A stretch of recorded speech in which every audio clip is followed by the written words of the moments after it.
नमस्कार फरीदाबाद में सौरभ भारद्वाज। माननीय मुख्यमंत्री हरियाणा चाहते हैं कि पूरा हरियाणा स्वच्छ हो, हरियाणा के तमाम शहर चमकते हुए नजर आएं और इसीलिए हरियाणा शहर स्वच्छता अभियान शुरू किया गया है। हर मोहल्ला, हर गली, हर मकान स्वच्छ हरियाणा की पहचान।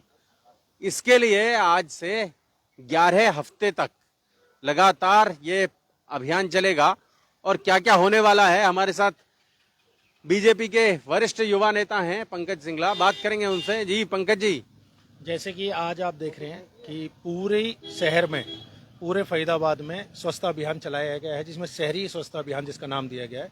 इसमें पूरे वार्ड 31 और ऐसी वार्ड जितने टोटल 46 है, सब में हम वार्ड 31 में हैं। तो वार्ड 31 में हर गली, हर मोहल्ले में स्वच्छता अभियान चलाया जाएगा। आज हम सेक्टर 16A के नेहरू कॉलेज के सामने खड़े हैं। दशहरा ग्राउंड से मेन रोड से होते हुए आज पूरे नेहरू कॉलेज के आगे से स्वच्छता अभियान होगा। कल से इनको ट्रैक्टर ट्रॉलियां भी अवेलेबल हो जाएंगी, जो उसके साथ मिलके कोई भी कचरा आपको रोडों पर नहीं मिलेगा। और मैं लोगों से अपील करना चाहता हूं कि वो भी स्वच्छता का, जैसे इंदौर में पब्लिक ध्यान रखती है, ऐसे आप लोग अपना ध्यान रखेंगे तो स्वच्छता पब्लिक भी करेगी और सरकार भी मिलकर करेगी। सरकार भी मिलकर करेगी और पब्लिक के रिप्रेजेंटेटिव हैं हमारे साथ, RWA के प्रधान हैं यहाँ राजीव गिरधर जी हमारे साथ हैं। गिरधर जी नमस्कार। नमस्कार। बड़ा अभियान शुरू किया जा रहा है।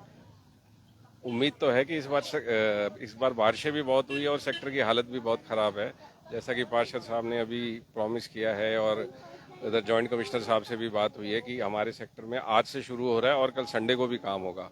आशा करते हैं कि कुछ चेंज आएगा सेक्टर। हर वार्ड को 25-25 लाख रुपए का बजट मिला है। अब इतना तो नहीं पता कि कहाँ तक मिला है, लेकिन अपना जो टारगेट है, हमारा तो यही टारगेट है कि किसी प्रकार से सेक्टर साफ हो जाए। आप ही के सेक्टर में है, सेक्टर 16A की बात करें तो 38 सफाई कर्मचारी नियुक्त हैं, लेकिन लोग कहते हैं कि होली दिवाली लोग पहुंचते हैं सफाई करने के लिए। कल हम अपनी मीटिंग करेंगे या एक आध दिन में मीटिंग करेंगे और हर 100 घरों पर एक रिप्रेजेंटेटिव बनाएंगे जो इनको चेजअप करेगा और रोज इनकी हाजिरी भी चेक करेगा। कल से हम ये अपना शुरू कर रहे हैं। नया जो हमारा सफाई का जो इंचार्ज है वो काफी उत्साहित है और उसने हमें पूरा एश्योर किया है कि रोज के रोज वो हाजिरी भी लगवाएगा। सफाई दरोगा जी हमारे साथ हैं। जी अमित जी, कैसे रहेगा ये अभियान? बिल्कुल सर, जैसे सर गाइडलाइंस देंगे वैसे ही, रोड पे कचरा नहीं रहने देंगे हम। अब कह रहे हैं इतनी बड़ी फौज है यहाँ, 38 आदमी तो केवल और केवल सेक्टर 16A में है। सर बिल्कुल मेरे लायक जितना भी काम होएगा मैं उसे बिल्कुल अच्छी तरीके से। कल से सौरभ जी, जैसे कि प्रधान जी ने बताया कि इन सब की नियुक्ति हो जाएगी पॉकेट वाइज, कि भाई 38 लोग हैं, 2 सुपरवाइजर हैं, 36 सफाई कर्मचारी हैं और यहाँ 700 मकान हैं 16A में। तो 700 मकानों में और गांव दौलताबाद को देखते हुए इनकी नियुक्तियां कर देंगे पॉकेट वाइज, जिनसे कि पॉकेट का भी आदमी इनको कॉल करके पूछ सकता है कि वो आज आया या नहीं आया। तो उससे अभियान हमारा पूरा सुचारू रूप से चलेगा। 5 महीने अभी नए पार्षद को बने हुए हैं। आप देख रहे हैं सब चीजें बहुत तेजी से सुधर रही हैं। आप खुद 16 जब ओल्ड जाया करते थे, नगर निगम के सामने कूड़े का खत्ता हुआ करता था तालाब में, आज आप देखेंगे वो बिल्कुल खाली पड़ा है। यही जादू है नई सरकार का, तीसरी सरकार का। अब सरकार का एक ही चीज पे ध्यान है, स्वच्छता। आप खुद अभी भी देखेंगे ना, जाएंगे, सारे शहर का कूड़ा वहां डाला करता था तालाब पे, आज वो बिल्कुल खत्म हो चुका है।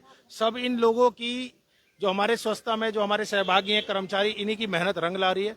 सब मिलके मेहनत कर रहे हैं कि फरीदाबाद कैसे स्वच्छ बनाया जाए। हमारे मंत्री मेहनत कर रहे हैं, विपुल जी कर रहे हैं। हमारी एक खुशी की बात है शहर के लिए कि विपुल जी इसी महकमे के मंत्री हैं, जिनके कारण ये सारे कार्य बहुत तेजी से हो रहे हैं। पूरी जिम्मेदारी है आप लोगों पर सफाई की जी। हाँ हाँ, भाई हमें पक्के कर दो, 25 साल है गए, हमें पक्के कर दो। अब क्या पैसा दे ये नगर निगम वाले तुम्हें? का वो 12,000 में हमारे कट फंसका आ रही है, तो का दे में कुछ ना दे, हमारी मेहनत भी ना बचे। चाहिए जी सरकार को। हम तो खैर काम सारे कच्चे हैं, ये सारे कच्चे हैं जी सारे। है, लेकिन जो लोग कटिंग करके अपने घर के दरवाजे डलवाते, कटिंग को उठाएं कि कूड़े को उठाएं, कहाँ का ले जाए। और खत्ते हैं नहीं हमारे पास एक भी, बहुत दूर दूर खत्ते हैं जो हमारे बोरे। बताओ, 30 साल हो गए जी, सैलरी बहुत कम है, 12,000 सैलरी मिल रही है, ना कोई परमानेंट होने को कोई वो। 18 मिल रही है तो 18 तक का हो हमारे। 18 मिले, 12 मिले, कट फंस के 12 मिले। पूरी कट क्या 6,000 रुपए काट लें ये? अच्छा, ये बड़े। हाँ जी, 6,000। तो फरीदाबाद आप देख सकते हैं, तमाम लोग यहाँ मौजूद हैं। स्वच्छता अभियान को लेकर लगातार बात हो रही है। आपको दिखाएंगे, आज से शुरू हो रहा है तो कुछ नहीं बोल रहे हैं हम, आपको दिखाएंगे अगले 11 हफ्ते में ये शहर कैसा साफ हुआ और ये जो सफाई की लड़ाई है ये किस स्तर पर पहुंची है।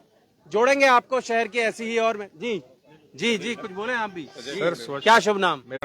हर बंदे को अपने घर के आगे और गली के आगे स्वच्छ रखना ही चाहिए, वही स्वच्छता है। वही स्वच्छता है जी। कुछ और बोलेंगे जी? मैं बस यही कहना चाहता हूँ, जैसे संजय जी हैं हमारे आरडब्ल्यू में, आरडब्ल्यू के प्रधान हैं, जैसे लोग अपना ग्रीन वेस्ट घर का भी काटते हैं ना, वो रोड पे डाल देते हैं, जबकि ये सही सफाई कर्मचारी ने बिल्कुल सही बोला कि इनके हाथ में नहीं है अपना वेस्ट उठाना। जो भी पेड़ पौधे जो काटे जाते हैं, जो कोई सफाई करता है, ये कुछ लोग हैं जो सेक्टरों में, चाहे कोई भी सेक्टर है, कोई भी वार्ड है, वो रोड पे ही डाल देते हैं कि सफाई कर्मचारी आएगा रोज को उठाएगा। इसको ये अपनी जिम्मेदारी पॉकेट वाइज बनाए। इसका एक डिस्पोजल सेक्टर 18A में बना पड़ा है, जहां पर आप ग्रीन वेस्ट डाल सकते हैं। ये ग्रीन वेस्ट अपना पॉकेट वाइज इकट्ठा करें। कई सेक्टरों में करा, अभी राजीव जी ने भी हमारे साथ कई सपोर्ट करके बहुत सारे लोगों के साथ मिलकर ऐसी ड्राइव चलाई कि 20 से 22 ट्रैक्टर हमने वहां डलवाए, प्राइवेट अपने उससे सेक्टर वालों ने मिलकर। इस तरह की ड्राइव चलती रहेगी तो ग्रीन वेस्ट रोडों पे नहीं मिलेगा, क्योंकि आप अपना घर का भी ग्रीन वेस्ट है उसको सब इकट्ठा करके पॉकेट वाइज और उसको ग्रीन वेस्ट की जगहों पे ही भेजें। और 16A के लोग बहुत वैसे मददगार भी हैं। अभी इनकी 4-5 जो रेहड़ियां थी वो बिल्कुल रेहड़े इनके नए बनवाए हैं 16A के लोगों ने अपने पैसों से। आरडब्ल्यूए ने इनके साथ हमेशा कंधे से कंधा मिला के साथ खड़ी है। 5 रेहड़े नए बनवाए हैं, बने नए बिल्कुल। 16A की पूरी आरडब्ल्यू टीम ने इनकी सपोर्ट करती है, झाड़ू हो रेहड़े हो, और इनके साथ हमेशा खड़ी रहती है। सर जी, एक वहाँ पर बिजली वाले वो आते हैं, वो पेड़ काटते चले जाते हैं, वो कटिंग नहीं उठाते जी। वो सारी समस्या फिर हमारे ऊपर ही आती है जी। वो जी ये तो हमारे को भी बिजली विभाग से शिकायत है कि जब भी आते हैं पेड़ काट के सड़क पे छोड़ जाते हैं। उसके बाद हम संडे को अपने फंड से उसको उठवाते हैं और पंकज भाई की मदद से 18A में डलवाते हैं। 18A का ग्रीन लीव्स वाला खत्ता भी भर गया है, अब वो 9 सेक्टर फिकवाना पड़ता है। और जो सर पंकज भाई ने बताया कि इन्होंने जैसे आवाज लगाई कि रिक्शों में रिक्शे ठीक कराने हैं, हमने मेरे ख्याल 15 मिनट में ठीक करा। 15 मिनट में हमने पैसे इकट्ठे करके दे दिए। 15 मिनट में पैसे इकट्ठे करके दे दिए और हमने अपने रिक्शे खुद बनवा लिए उसमें। हमारा सहयोग तो रहेगा सरकार के साथ, लेकिन आपको भी हमारा पूरा सहयोग करना सहयोग और है। अभी आपका जो इधर से पहले यहाँ पर कूड़ा डाला करते थे खत्ता, ये नेहरू अपना कॉलेज से लेकर ओल्ड बस अड्डे तक, अब यहाँ पर इन लोगों ने मिलके खुद उसको तार फेंसिंग करी है, जेसीबी लगा के पूरा साफ करा है, और उसको जल्दी हम पार्क डेवलप कर रहे हैं और एक ऐसी कंपनी को दे रहे हैं जो उसको पार्क डेवलप करके वो देखभाल खुद ही करेगी। एनजीओ ऐसी आ रही है और उसमें बड़ा प्रोग्राम करेंगे विपुल जी का। विपुल जी के सहयोग से हम एनजीओ को ला रहे हैं। सफाई इन्होंने कराई है, तार फेंसिंग सेक्टर वालों ने कराई है, कुछ 16A वालों आरडब्ल्यू वालों ने मिलकर, और ये बहुत सुंदर आने वाले टाइम में ये रोड दिखेगा। पूरा जंगल इसको डेवलप कर रहे हैं, ग्रीन जंगल। बहुत बढ़िया। तो फरीदाबाद आप समझ लें कि लगातार कोशिश है, सफाई की लड़ाई शुरू हो गई है शहर में और अगले 11 हफ्तों तक चलेगी। जोड़ेंगे आपको शहर की ऐसी ही और महत्वपूर्ण खबरों के साथ। बहुत बहुत धन्यवाद। वो बहुत अच्छा काम करा है इन्होंने ना, ये वाले रोड बहुत बढ़िया।